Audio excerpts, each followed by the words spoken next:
welcome to the latest edition of the All In Skills podcast. Today, I'm very happy to be joined by Marvia Roach. Hi, Marvia. Hi. Can you tell me where you are today?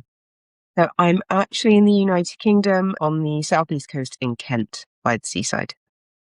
Marvia, could you tell us a little bit about what it is that you do? So I'm currently the strategic communications manager at a small local authority by the sea called Thanet District Council. So we have a population of about 145,000 people, and I'm responsible for all of the council's communications to our residents and also local businesses and other key stakeholders. Can you explain a little bit more about how you're communicating with 150,000 people in Kent? So we do everything from our own channels, which is our website, our various social media platforms, working with our local regional media, issuing newsletters direct to residents, doing consultations, hosting focus groups, supporting the team that manage all of the public meetings that people can come along to where democracy happens, as well as looking after communications to all of our elected councillors, of which there are 56, and then internal comms, supporting the HR team on internal comms to our 500 plus staff. 500 plus staff across the entire council? Yes. And how many people Mixture of desk-based and front-facing, so people that collect bins, cut grass, tidy up playgrounds. And how many people work in your area? In my tiny team. So communication sits under an area called strategy and transformation. So we work alongside the digital and ICT teams. So those are the guys that actually build and maintain the website. But my actual team is 4. I manage a team of 4 people. So we're 5 really. And I have a director of service. And then the ICT team is probably another 18 or so people. So our service is about 25, 30 people, I guess. There are other factors. There's some policy and other bits like that, project management, that all sit under this umbrella. I've been in this role, actually, the longest I've been in any role, 8 years. And I haven't always done this kind of work at all. I started very much on the shinier side of communications and PR, I think it's fair to say. I studied fashion communication, a specialism in communication and promotion. Immediately went to work for one of the UK's biggest fashion designers in his press office. That was Sir Paul Smith. And I did that for a few years, and that was great because that's what I'd studied. And then I moved through the world of PR and comms, doing different things at different organisations, and every time moving into roles that I found more and more about the strategic challenge rather than the relationship side of things, and eventually ended up coming to local authority on a maternity contract for 6 months, and I'm still there. It's someone's having a very long pregnancy. But yeah, it wasn't a straight line, and it certainly wasn't where I expected my career to go, but it's probably the happiest I've been professionally, I would say. Okay, so if you don't mind, let's just go back slightly.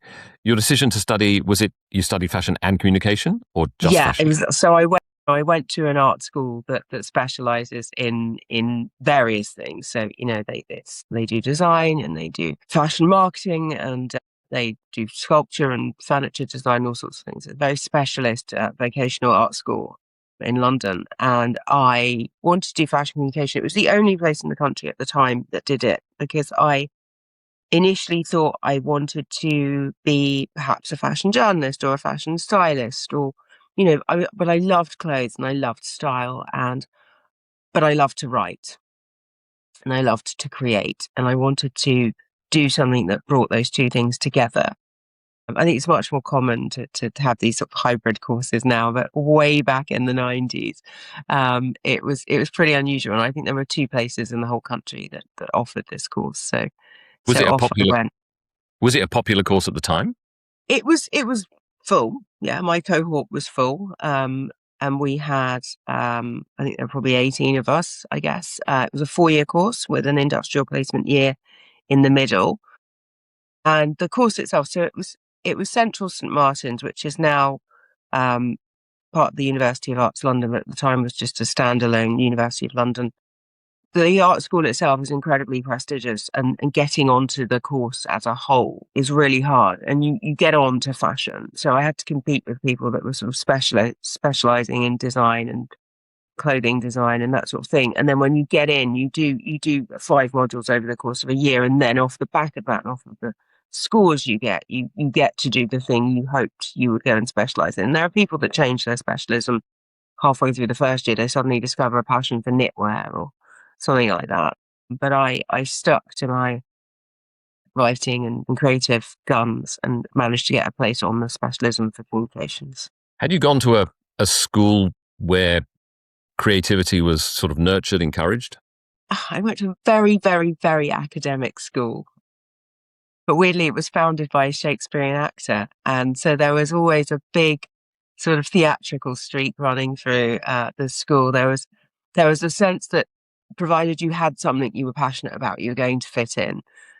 So there was a huge amount of music, lots of drama, amazing amounts of sport, and a really, really expansive art space. We had a sort of design technology space, a textile space, and an art space. And I studied those three things at GCSE because all of them, for me, required thinking as well as creating, and that was always what I was kind of pushing towards. I think when I was very little, I wanted to be an architect again because of the rigor that comes with that and the creativity that comes with that.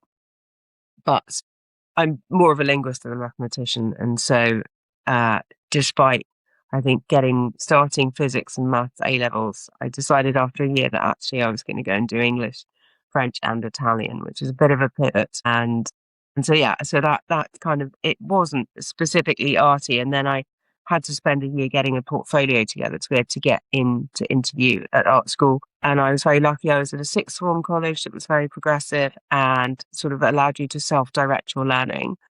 And so I joined the final year of a vocational art course called a BTEC, and it was an art foundation. And I spent a year doing art history and fashion illustration and designing things and doing side projects of writing, all to build up a portfolio to take to interview, which alongside doing still another year of Italian, because I thought languages were important if I wanted to work in fashion, you see. So French and Italian were kind of critical to doing that.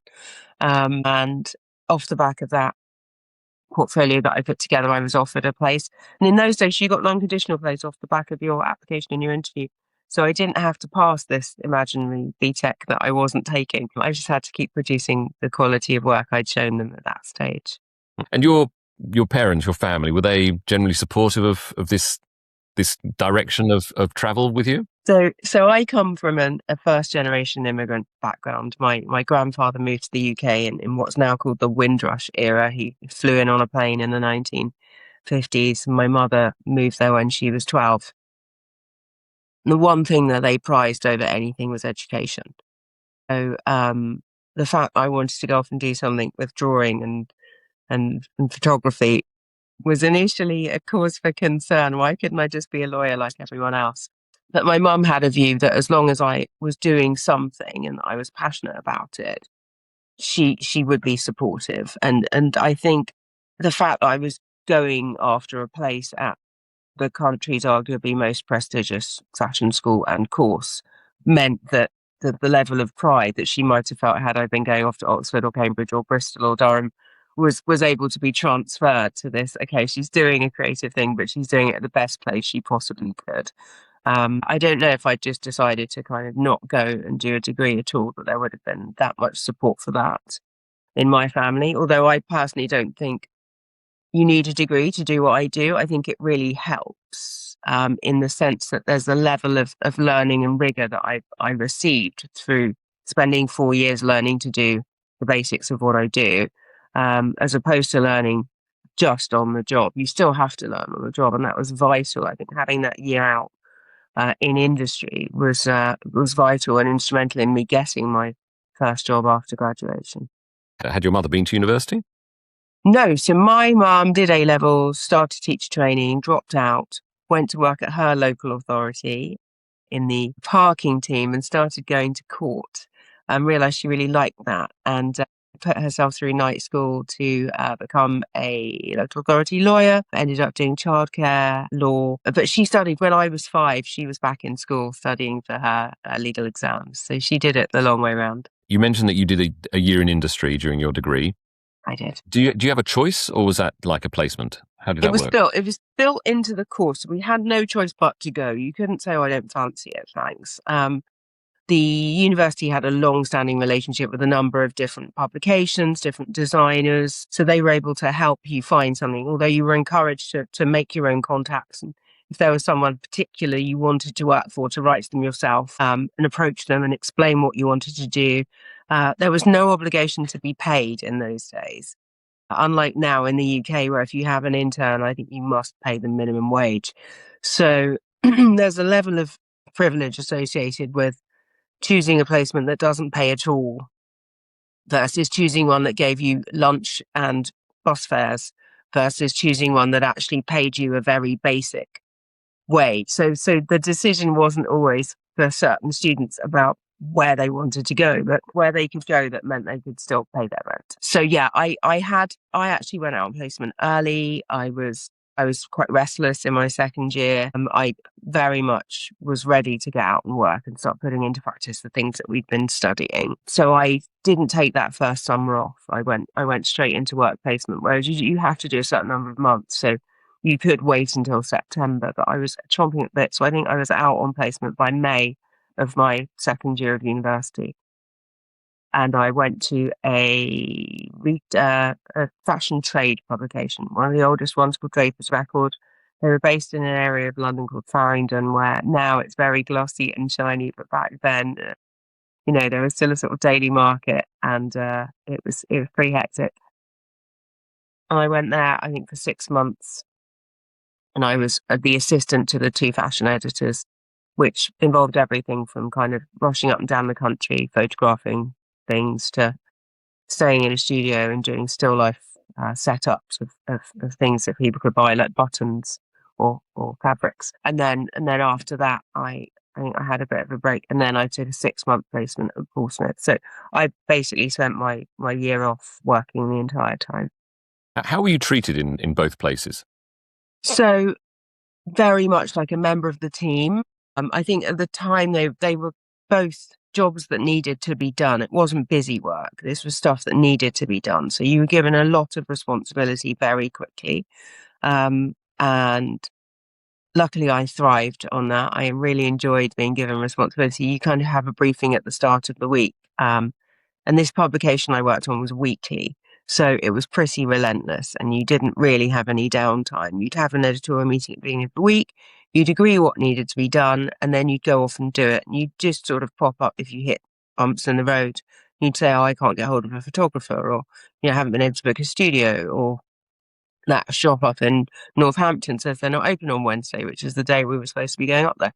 So, yeah, for me, it was great. Huge amounts of independence, huge amounts of responsibility, and the satisfaction of seeing what you've done appear within a fortnight in the magazine. So, yeah, that was great for me. I was going to ask if both of these roles were sort of pre-ubiquitous internet or not. Yes. Oh my God, yeah. I had to phone everyone. I had to talk to people on the telephone all the time.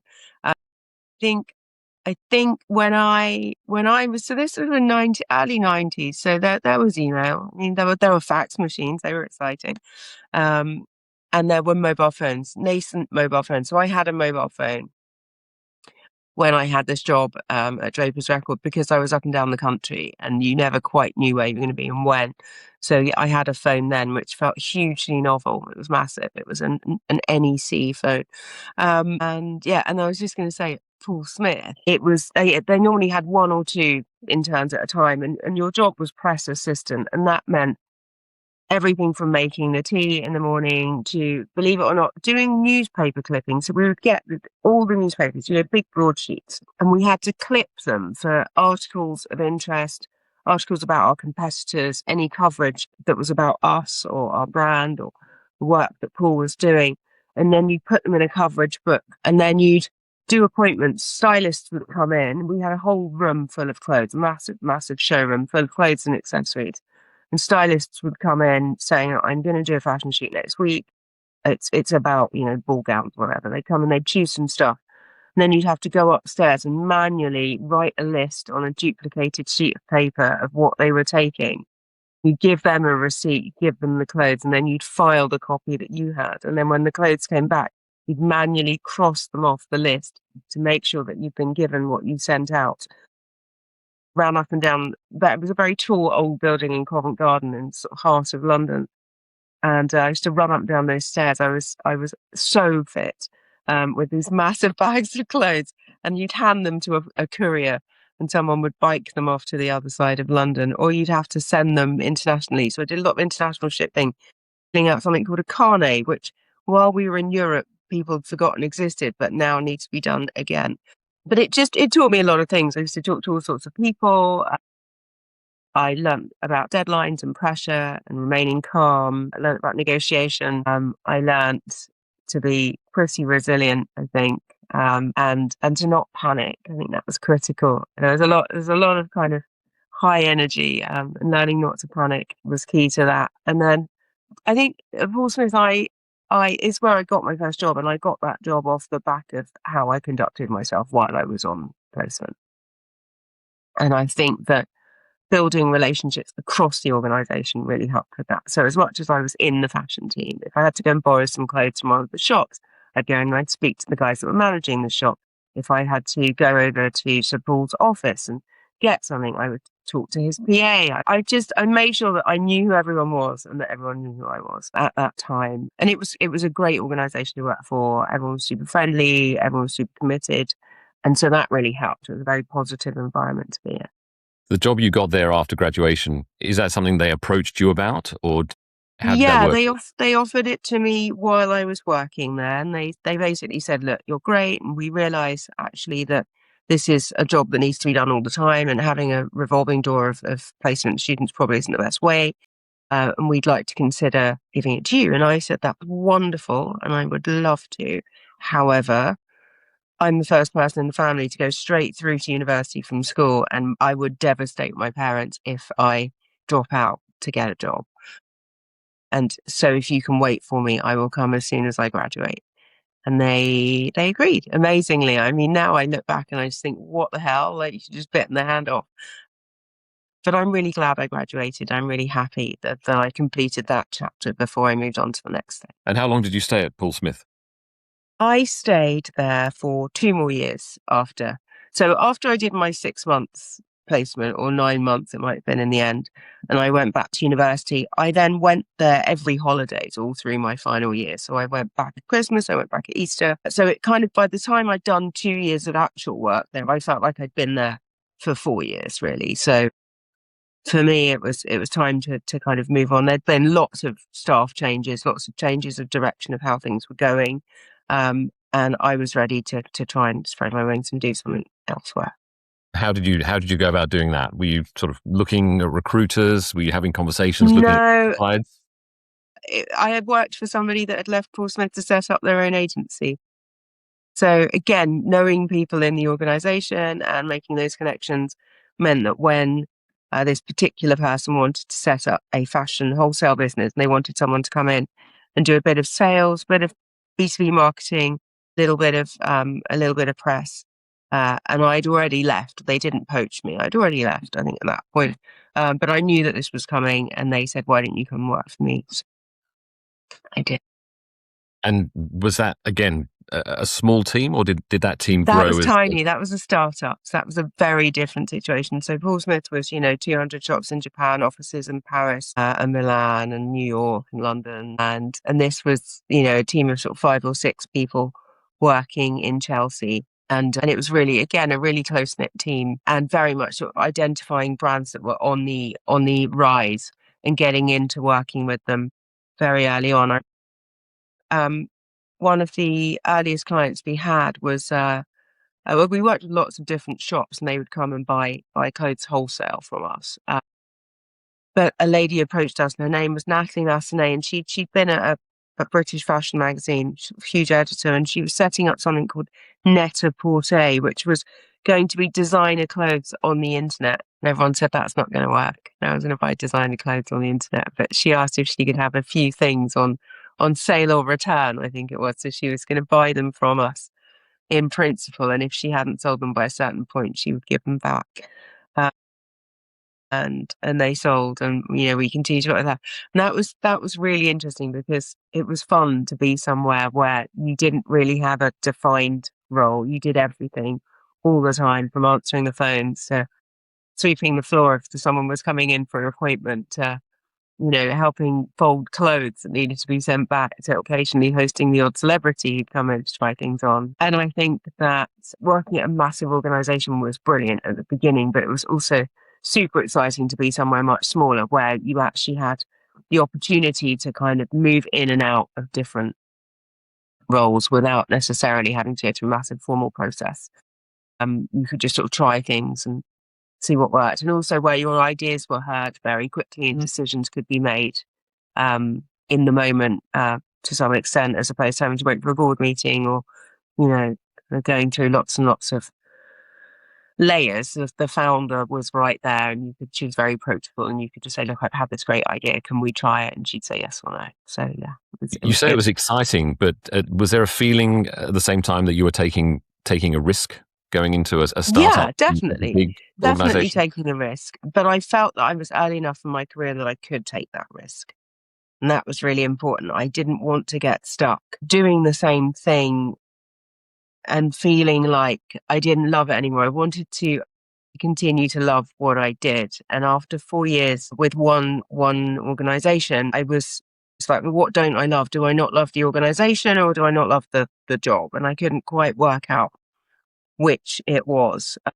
And going to work at a startup doesn't leave you anywhere to hide. Everyone there is pulling 100% of their weight, which I thought was fantastic. And as I say, getting to see how a business starts up close. When you work for somewhere established, you don't really see the journey. Everything's sort of done and finished. And being at a startup, you kind of saw the ups and downs, and the wins feel much bigger when they come. So yeah, it was a great time. It's interesting, at this point, you're well into your 20s and you've not actually applied for a job yet, right? No. But that comes next. It does happen, I promise. So I decided that I wanted to go back into straightforward comms and PR. Like, fashion was fabulous, but actually it comes with a fixed calendar, and it's very common now. Everyone knows, there's New York, there's Paris, there's London. It doesn't actually go in that order. I think it goes New York, Milan, London, Paris. But anyway, there's a whole fashion calendar. And when I worked for a fashion designer, we had men's fashion week as well, which was like January and July. And then we've got women's fashion week, which was in spring and then in the autumn. And then you've got your wholesale sales period. And that just happens on a cycle. And some people love that rhythm. They love that, knowing that they're going to be in this city in this month and, this time of year. And I found that a little bit restrictive. And I kind of felt like I didn't want to spend my whole life being dictated to by these calendars. But I loved communication. I loved writing. I loved working with journalists. And so I decided I was going to go and get a straightforward PR job, if you like. And I bought something called PR Week, which still exists online. I found a recruiter and I said, I really, really want a job. And this is where I've been before. And can you help me? And they sent me out for interviews. So yeah, it's the first time I technically applied for a job. And what did you fall into? I found a very, very, very successful consumer and celebrity PR agency based in London called, at the time, Freud Communications, run by a man called Matthew Freud, that had a sink or swim reputation. But I didn't know any of this. I was just, I just wanted to go and work somewhere that was going to be fun and have big clients. And that was it. So I went there and I started as probably a senior account executive or something, because I didn't have any agency experience, although I'd been working for a long time and I kind of could do lots of things. I didn't have any experience of handling clients or pitching or any of this stuff that was the lifeblood of being a consumer agency. I discovered that my fashion knowledge was wonderful, but very narrow cast. And at Freud, you had to know everything about everything and everyone. It was very much, finger on the cultural pulse. finger on the business pulse, finger on the style pulse. You had to be smart. You needed to know stuff. Helped if you knew some journalists. It was non-stop. We worked hard. We played equally hard. I think it's fair to say I made some of the best friends of my life. I'm still friends with them now because we'd finish work at 9 o'clock. We'd all go and grab a pizza straight after work. And then we'd be back in at 7 a.m. to crack on and do what we were doing. And it didn't stop. And I did that for about 3 years. I ended up leaving as an account director in a slightly different division from the one I entered, again, because I sat on a plane next to the person that ran that division and said, when are you going to let me come and work for you? And they said, oh, do you want to? And I said, yes, I do. And within about 3 or 4 months, I'd managed to transfer into that team. I think if I had any advice, it would be that if you don't ask, you don't get. Just ask you something about going into Freud's. Freud's, as you've said, completely different operation to what you were used to.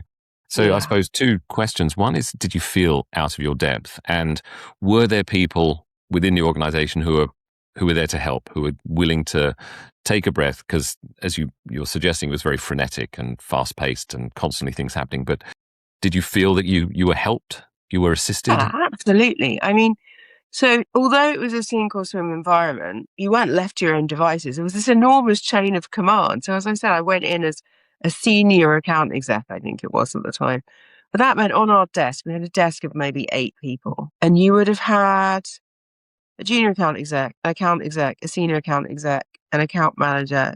These days you might have a junior account manager, and then you have a senior account manager, and then you'd have your account director. And then you might have an associate director, and then you'd have a board director, and then you'd have the managing director. So it was like this, it was like each one teach one. The person above you taught you how to do your job. And so you were never short of people to go to. I think there was a collective sense of responsibility that the clients were our clients. They didn't belong to you or your team. They belonged to the entire organization. And so if you needed help with something, someone would help you. If you were going to go and pitch to a journalist, you'd ask everyone, has anyone got anything else for me to share while I'm there? You were never on your own, or at least didn't feel like it. And the senior leadership were incredibly approachable. They were very hands-on with their clients. They cared passionately, and they were willing to give you insights and information that would help you succeed. But yeah, it was a great training ground, I have to say. So tell me about this job that you very classily moved into after talking to somebody on the plane. So we had at Freud's, we had a general floor where we did consumer PR. It was UK-based consumer PR. And that was generally selling in ideas, getting loads of coverage, and very driven by, keeping your client present. And then we had an international division, which looked after some really big brands like Pepsi.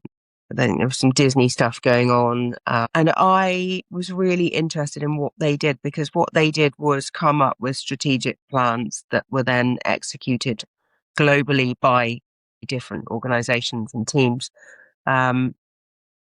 I really liked the person that ran the team. I saw them as calm and really clever and really good at client relations and all the things that I admired as I watched somebody move through the office. And I thought, well, how do I get to have a career like that? And the best way I thought would be to get into that team. We were very lucky in those days. We traveled quite a lot, and we had a sort of work event overseas, and I happened to come back a day later. Again, going back to if you don't ask, I asked the PA to the MD whether I could come back from this trip a day later, and she'd said, well, not really, no. I mean, I was a very small fry. Said, I'm not changing flights for all these people. Again, she's now a very close friend. And then she phoned me on one of my days off and said, listen, I've got to change flights for various other people who are more senior than you, so I might as well change yours. So I was sitting next to this person on the way home, and I just said to her, like, when am I going to come and work for you? And she said, are you serious? Do you want to? And I explained why. I think you're great and I love what you do, and I see you kind of leading, and I want to kind of move into that. And she said, okay, let's see. And within 3 or 4 months, I moved across to that team. And that was life-changing, really, because it took me away from as much doing as I'd been doing, and into a space where I was thinking, or we were planning, we were sort of leading on global announcements, and kind of sometimes we were doing what we were told. We had also bosses saying this is the strategy, this is how it needs to be delivered. But other times we were kind of the people deciding how something should be done, and kind of crafting those materials to be shared with other countries. And it was off the back of that project, of that decision, that I started working on a Pepsi project. Pepsi India had decided to sponsor the then Cricket World Cup. And I had a Caribbean background, so my granddad liked cricket. So they said, who knows anything about it? I was like, I do. So I got assigned to this project, and started working with colleagues in India and Pakistan. The World Cup itself was being held in South Africa. I had to go very short notice on a couple of trips, ones where you don't really know where you're going until you get there, to pick things up, to attend briefings. And I met the people that were working in this sport who are deeply passionate about it. And I thought, God, this is great. Like, I'm really enjoying this. This feels really straightforward in that it's one thing, but it's got lots of different elements associated with it. So it's got people, it's got drama, it's got sponsorship, it's got legal stuff, it's got a global mission. It's kind of it's an all-round package. And I was very vocal with everyone I worked with that if there was another one in 4 years, I wanted to work on it directly. And I did. And I did. It sounds ridiculous when I say it's not. I don't imagine it's that straightforward. I worked really hard in between all of this. As I say, getting to know lots of people in lots of different places helped. So when I said I really want to work on the next one, there were 3 or 4 people that said, "Oh yeah, we worked with her. She was good. She did this. She turned up." And so so when it came to it, I left Freud's. I was quite burnt out, if I'm honest. I'd been there 3, maybe 4 years, which is a pretty decent stint. I mean, some people do a lot longer, but a lot of people kind of come into a place like that, which is super exciting. And, from the outside, you see shiny clients and amazing coverage and front page stuff, and, everyone in, and then you get there, and actually it's hard graft. It's really hard graft, and not everyone's up for that. But if you stick it out, the clients you get to work on are just phenomenal, and the learning you get from the people that run the organization, certainly for me, was some stuff that stays with me, and I continue to apply today. But yeah, I did go and work for them, and I basically left Freud's. I did some freelancing at another agency where an ex-Freudian had gone to work and said, "Marvia's great, she should come here." And so I went there. And again, you go back to, have you ever had a job interview? I've had interviews, I haven't really applied for things. And this was another scenario where somebody said, "I think you'd be great here. They're hiring. You should come and see them." So I did some freelancing. I worked on some great brands, but my heart wasn't really in it, because it felt like I was going slightly backwards. I was going back to working on lots of brands, and it was a mixture of UK and international. And that was something that was really important to me at this point in my career. I'd realized I didn't just want to do domestic work. I wanted to work on brands that were global, that had a global footprint, that were operating in different markets, and where I could work in different markets, because I really enjoyed the ability to meet other people in a workspace, not just as a tourist on holiday, but to kind of see how organizational culture ran across different countries and different types of organization. An American organization in Africa has a very different approach to a German one. And, it's just, you just sort of see the nuances of people and places and cultures interacting. So that was kind of critical in this role. I've sort of 50% of that, but the other half was very domestic, and I wasn't sure it was for me. And then I found out that the next Cricket World Cup was starting to ramp up, and I approached somebody. I think LinkedIn might be exist. I don't remember. Managed to find out who the guy was that was going to be running this thing. Anyway, we didn't even know what country it was going to be in. It was in the Caribbean. It's very nebulous, and the Caribbean's massive. It could be anywhere. But I wanted to be a part of it. So I tracked this guy down, and I wrote him a long letter about why, when he was ready to hire, I should be the person that he hired. And I wrote to him every other month for about a year. He just said, "Hi, how are you doing? Is that hiring yet?" And he was like, "No, I'm hiring my operations director and my finance director. Can you pipe down, please?" And eventually he said, "Okay, listen, come for an interview. We're going to hire now. So come and see us." And then that trip was scuppered by a really bad hurricane. and I couldn't go, and that the office had been knocked out of power, and all this sort of terrible stuff. And I thought, oh, that's that. This is gonna be a nightmare. How am I gonna get this job? And then by this time I knew his PA relatively well, and I wrote to her and I said, I've read in the paper that they're coming to London for a conference. Is there any chance I could have my interview in the UK? And she wrote back and she said, actually, yes, we can set that up. So I had my interview with the West Indies Cricket Board team that were going to be running the Cricket World Cup in London. And within 6 weeks, I packed up my flat and got on a plane and moved to Jamaica. Incredible. Yeah, pretty mad. Pretty crazy. I was renting a flat, so I just had to give notice. I got my mum to meet the shipping company and pack all my bits up. I shipped them out there. And I moved to Jamaica and moved into a hotel and started work pretty much the next day. And how long were you based in Jamaica then?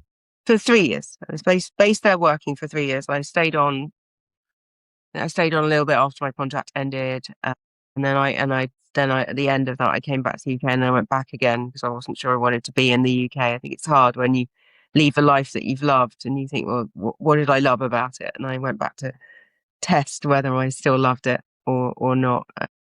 But yeah, it was 3 years and it was amazing. Again, it was back to being at a startup. I didn't have a team at all when I joined. I was doing everything and trying to hire people at the same time. I had a 3-year budget. I was given a budget for the whole 3 years. So I had to really get good with maths again. Was based out of one office with partner offices all over the region. Obviously, it's a series of independent nations all separated by water. And we were coordinating a cricket tournament that was going to happen in 3 years' time with matches in every single one of those countries, with individual prime ministers and police forces and newspaper outlets and television stations. And yeah, it wasn't a straightforward ask, but I knew that it had a finite period of time, right? Because the tournament was going to happen. And so it was like, well, of course I can do this for this long. It'll be fine. It's not forever. That's what got me through the tough days, of which there were a few. Yeah, it was really interesting to go in as a cultural outsider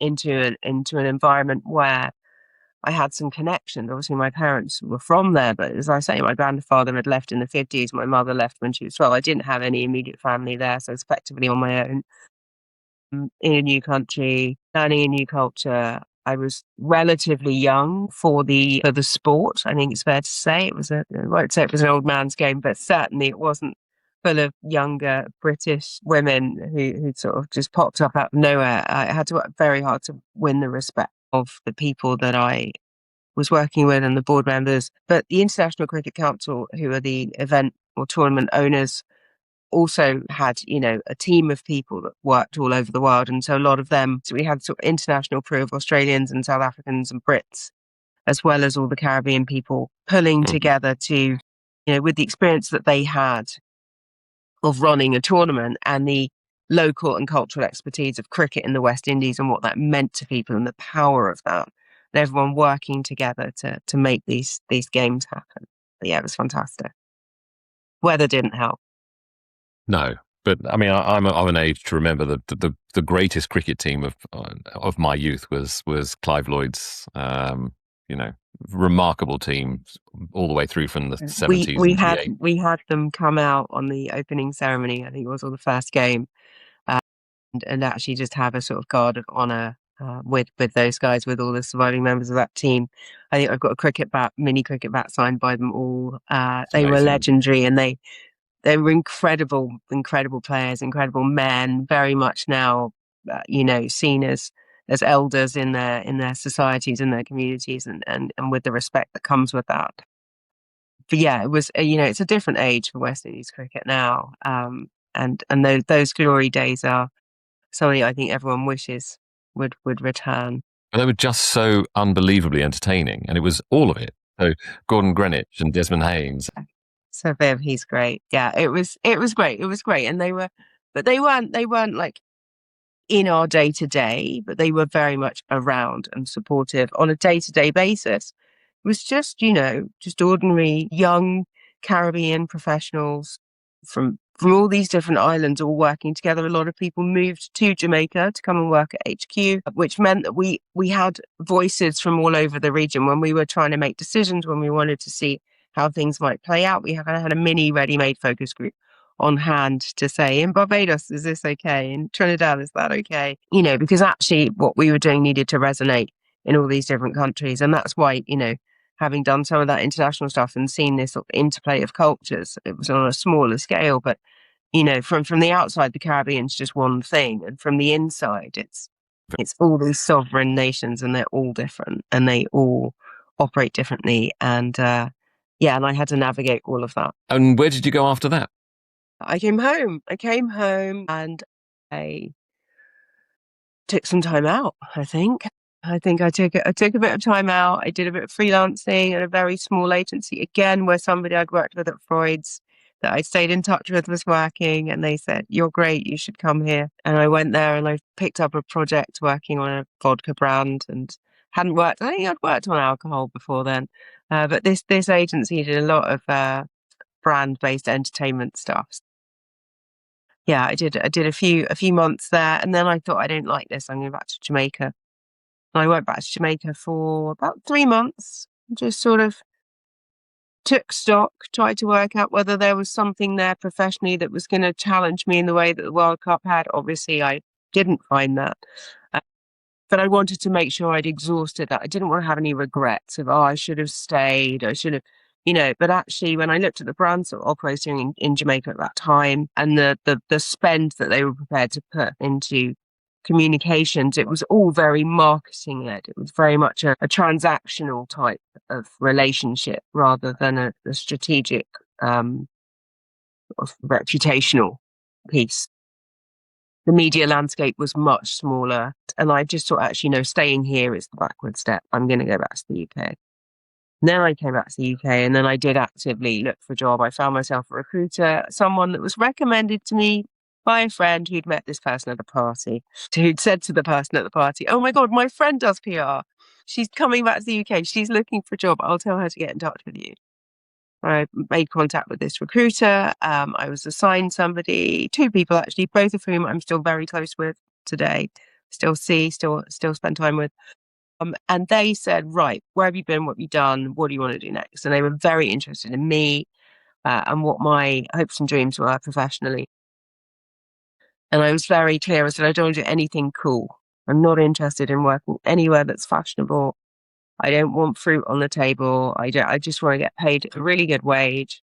I want to be treated well, and I want to work on big clients. And if there's an international element, then yes, please." So I didn't want much. And they helped me find a role at what was at the time Publicis PR, which was part of the Publicis Group, which is a big French advertising group.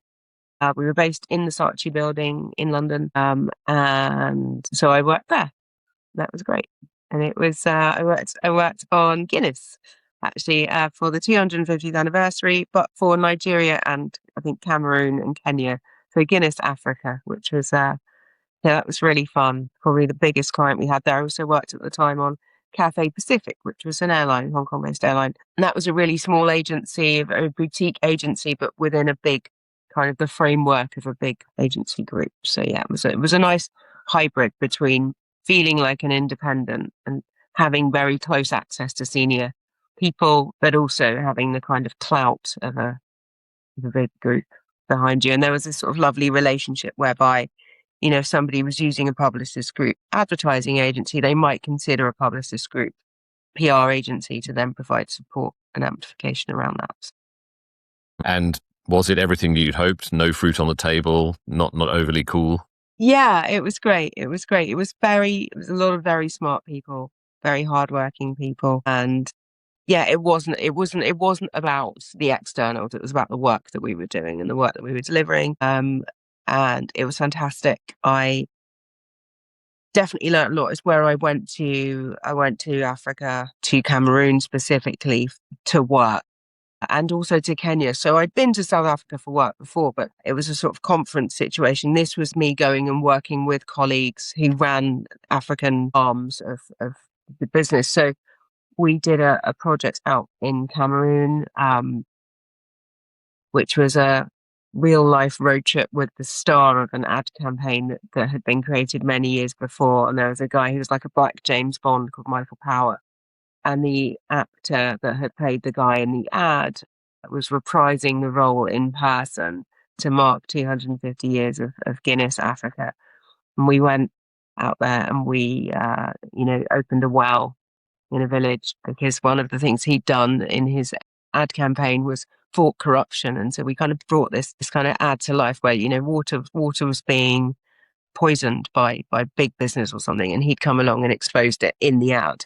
And he was a champion of the people. And so we kind of took him out on the road, toured Cameroon with this guy and met a village chief and got given a sheep and opened a well. And, it was amazing to get paid to do this stuff and to have this cultural experience where I was just seeing how a massive brand can operate with purpose in a country where that's needed more than the promo t-shirts and other things, although those existed as well. But I really valued that. And it was kind of probably the beginning of the end of, oh, I just want to do PR-y stuff because isn't this great? So yeah, I mean, there was a drink out there, which I now don't remember the name of, but there was a drink that was made by Guinness in Africa that was literally a byproduct of something else that they were making, and it was huge out there. You can't get it anywhere else. But yeah, it was because the type of wheat that they used there produced another thing that they could turn into something else, and so there wasn't any wasted. I think, isn't that how we ended up with Marmite? Marmite and Vegemite, yes. Yeah, it's very, very similar process, I think. But yeah, it was an amazing time, and I really loved going to these other countries and immersing myself in how they did things and learning that, that there are different ways to, do everything and the motivations for things and the pride that, when I've worked overseas, every time there's been this immense pride in working for a multinational, wearing your branded polo shirt, going out to networking drinks, really connecting with people, we're in a community that's relatively small, going to a party and seeing your client there with his wife and family and getting to know them as well as, so, your business relationships were never just about the office. There was always so much more to it. And I really valued that. And I loved seeing that because it was so different. And I think it changed my outlook to friendship and family and work in the UK in that it was never going to be just about getting paid. There's always going to have to be more to it. I don't know if I just stayed in London and moved up the career ladder. I don't know that would have been the case. So after this Africa roadshow, where next? Where next? So when you work for a multinational, sometimes mergers happen. Publicis merged into MSL, which at the time was Manning, Selvage and Lee. So we became MSL London. Another funny story, I was going in early one morning and my managing director, I think it was or my director was in a meeting room with somebody I thought I recognized.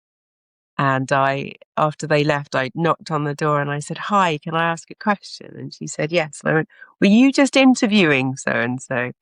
And she said, "Yes, I was." And I said, "I worked with them at Freud Communications. They're amazing. You should hire them." I don't know how much influence I had, but they did come on as MD, and it was fantastic to have them back because I knew what they'd done, I knew where they'd been, I knew how amazing they were, and we got to work together again in a new environment. So yeah, again, someone I met very early in my career that then popped up later. I mean, I think I would say that everyone says this, but you never know where people are going to go, and you should treat everyone with the same amount of respect and just not because they're going to turn up somewhere that could have an influence, but they might well do. And if your reputation is that you're hard to work with or that you're unreliable or that, you cheat or whatever, it will follow you. And if you stay in the same industry, it's, as I've just talked about, I've moved to all these different spaces and I ended up back in a place where somebody from my very first proper PR job then became the person in charge and had my reputation not been positive, I don't know how much longer I would have stayed. Amazing. And then, so how long did you stay there? I stayed there about 5 years, I think. in total. And then I had a really tough time. None of these stories, everyone has this, right? It's not normal that it just keeps going like that. I had a really tough time, left, and I don't even remember why. I think I was just ready. I think I'd worked for a long time. I was ready to have a break. And I think I was having a milestone birthday, maybe. I don't remember. Anyway, something was going on, and I was just. And by the way, in this time, I'd kind of moved from doing sort of international stuff to kind of moving on to beauty, and then we were working for a big global multinational, and I was working on going back to FMCG, but it was like feminine hygiene projects, and it was like stuff that wasn't really floating my boat, and I didn't feel massively challenged by it, and I didn't feel that I had the purpose that I'd been seeking. So there was all of that going on in the background. And I decided I was going to leave and I was going to take some time off. And I took 3 months off and I went and saw friends that I'd made when I was living in Jamaica that were now living in Oman. And I just did stuff. I went and saw art shows and I took a breather. And I historically been very all or nothing with work. And so I kind of needed to take a break. So I did that, and then I approached the same recruiters that I'd been working with all these years ago, from the girl that met at the party, and I said, look, I'm in the market for a job, and I don't really want a proper job. I'd like to freelance. I'd like some maternity cover. I don't want to make any long-term decisions. Can you help me? And for the next probably 2 years, they helped me just find 9-month projects where I could work and take a month off and then start something else. And I worked at a few different agencies. And then I went to a really big agency that was very strategic, very much in the kind of corporate reputation business. And by this time, I'd kind of been leaning more towards that side of things. And I thought, right, maybe this is it. Maybe this is what's going to keep me kind of in the mix, and I'm going to enjoy this. And they got taken over by some Americans, and I felt that it was like going to go in a direction that I didn't really believe in.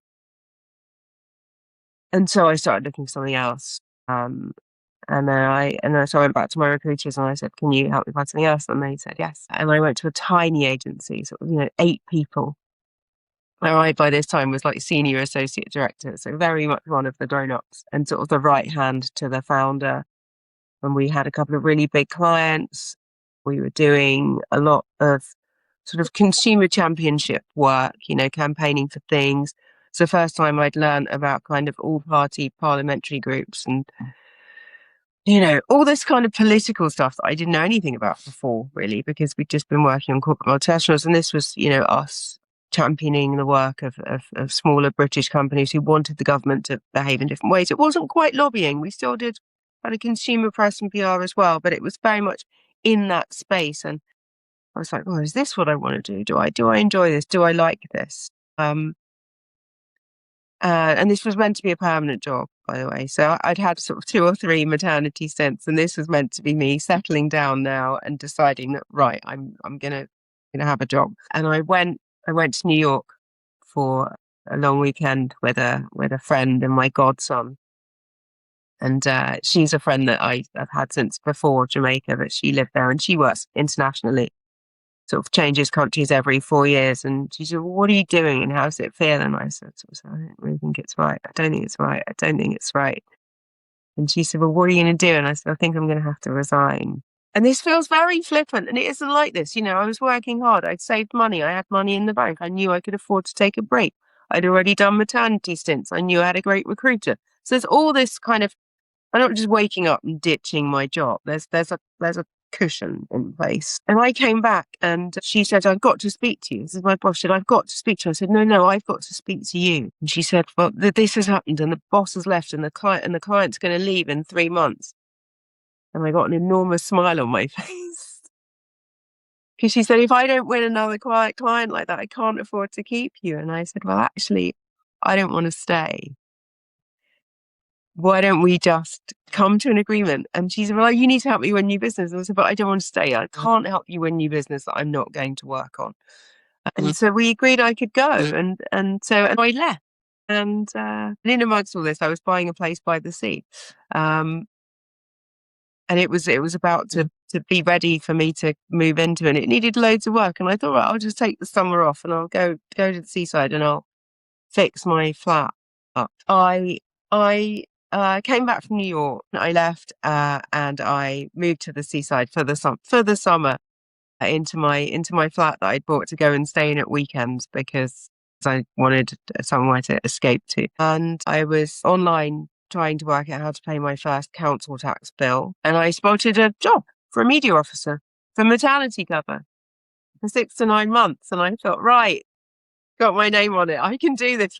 I can spend 6 to 9 months here. Keep me busy. I'll get to know the community a bit. I'll give that a go. And that's what I did. And I always swore up and down that I was never going to work in a local authority. My mum worked in local authority her whole life. I saw what it was like. There was never any money, and everyone had to work really hard. And she was always coming home at 9 o'clock at night and covering things at weekends, and there were evening meetings, and there were no trips to Paris or Dublin or whatever. And I was just like, oh, who wants to do that? Who wants to do that? So I certainly wasn't staying very long, but I was going to do it just to get me over the line. And then I got in there and I'd gone right back to the beginning. I think, I was incredibly senior, and I thought, well, they're never going to give me this job, are they? Because, why would they? But actually, why wouldn't they? Why wouldn't they get somebody with 20 years experience for the price of somebody that's got 3 years experience? Because it's only for 6 months. And so I had an interview, and I also, before the interview, I wrote, this was the closing day, by the way, when I saw this job. It was literally closing that day. So I wrote to the name on the application that said, if you've got any questions, get in touch. I wrote her an email and I said, hi, this is who I am. This is why I'm here. This is why I'm applying for the job. It's very late because I've just seen it. Please consider me. So I'd already made an impression before I got in the room. And then I got in the room and I saw them, and I talked to them, and I really liked them, which I think is critical. I liked them. They seemed like good people. And they offered me the maternity job. And then while I was there, I went right back to the beginning. So I came in as the junior person on the team in terms of hierarchy, not in terms of experience. And I did everything from answer phones to, just handle media inquiries about all sorts of things. When you work in a local authority in the media team, you're going to get asked about bins, dog poo. If you're by the sea, we get asked about seaweed. It's all very mundane stuff on a day-to-day level, but it's the stuff that people really care about that affects their day-to-day life. And so actually, it's a disproportionate impact of coming out of your house and someone not having cleaned up after their dog at your front door versus stuff that's happening often in faraway lands. And so I kind of learned that this sort of micro information sharing, how do people report things, the education of information, helping with behavior change, encouraging people to recycle. It's all really purpose led. And so starting at the bottom, where I was basically the social media moderator and I was a sort of day-to-day troubleshooter, just gave me a really in-depth understanding of what people care about and what upsets them and what makes them happy.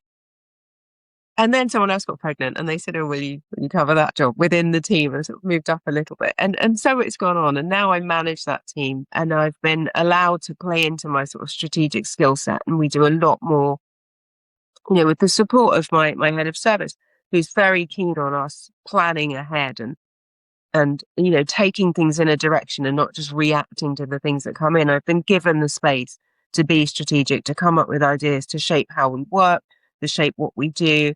And again, with a local authority, everything's got to be low to no cost. Budgets are ridiculously tight. We buy our own team biscuits. But at the same time, having no money means you have to be smart.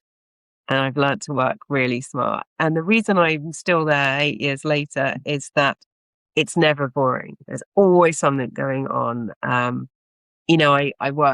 developed an understanding of local democracy and the power of it and the importance of it that I never understood when I was just off reading national newspapers. I've learned to do internal comms, which is not something I did beforehand, and how important it is that your workforce, who are your very first PR advocates, these people come in your building every single day and they go out and they talk about you, how to tell them what you want them to know and how to answer the questions that they have and to address the fears that they have and to keep them feeling like they they are, important to kind of make that clear, working with politicians on a daily basis. I report to the leader of the council at least once a week. And he's got a bit of a comms background. So that's always, I'm always under a bit of pressure when I see him. It's been a really interesting space to be in. And it's never dull. If you go back to why did I leave fashion, and this sort of repetitive cycle of every 3 or 4 months knowing exactly where you're going to be and who you're going to see and what's going to happen. Working in local authority where you don't know what's going to happen from one day to the next.